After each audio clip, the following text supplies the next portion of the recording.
প্রিয় বন্ধুগণ, আমরা এই বগুড়া এসে শুনতে পেয়েছি যে এই বগুড়ার প্রশাসন নিরপেক্ষ আচরণ করছে না।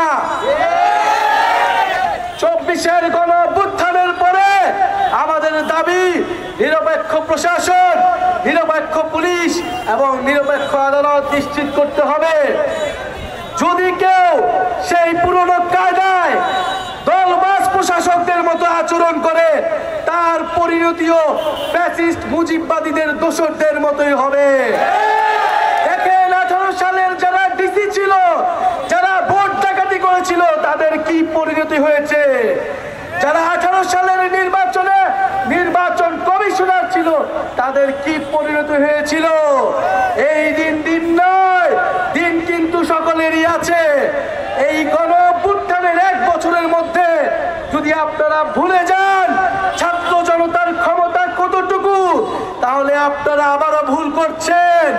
এই বগুড়ায় কোনো দলবাজ প্রশাসকের, কোনো দলবাজ পুলিশ অফিসারের স্থান হবে না।